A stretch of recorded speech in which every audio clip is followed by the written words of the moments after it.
का तपास केला जात नाही? दादांना महत्त्व द्यायचं नाही का? दादाच्या त्या ॲक्सिडेंटच्या माथीमागे काय आहे हे रहस्य लोकांसमोर आलं नाही पाहिजे का? कोणातरी वाचवण्याचा अध्यक्ष महोदय त्या ठिकाणी प्रयत्न केला जातोय का? असे अनेक प्रश्न याच्यामुळे अध्यक्ष महोदय त्या ठिकाणी आम्हाला पडतात. अध्यक्ष महोदय, सीबीआयला तपास द्यावा ही मागणी आमची नव्हती. ठीक आहे, सीबीआय मोठी संस्था आहे.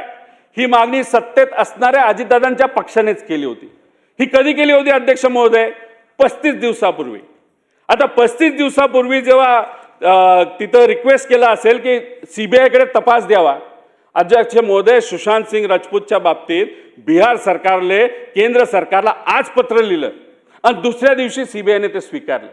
अजितदादांच्या बाबतीत 35 दिवस झाले अध्यक्ष महोदय, अजून ते तपास स्वीकारलं नाही. आणि कहर बघा अध्यक्ष महोदय, तुम्ही सत्तेत आहात, तुमचा नेता गेलेला आहे, तुमच्या नेत्यामुळे तुम्ही सत्तेत आहात आणि त्या नेत्याच्या तपासाबद्दल तुम्हाला स्मरणपत्र द्यावं लागतं, रिमाइंडर पत्र की बाबा आमचं काय झालं सीबीआयच्या एन्क्वायरी बद्दल. का अध्यक्ष महोदय, का द्यावं लागतं? कसली अशाच नवनवीन अपडेटसाठी डिजिटल कोल्हापूर चॅनेलला सबस्क्राईब करायला विसरू नका.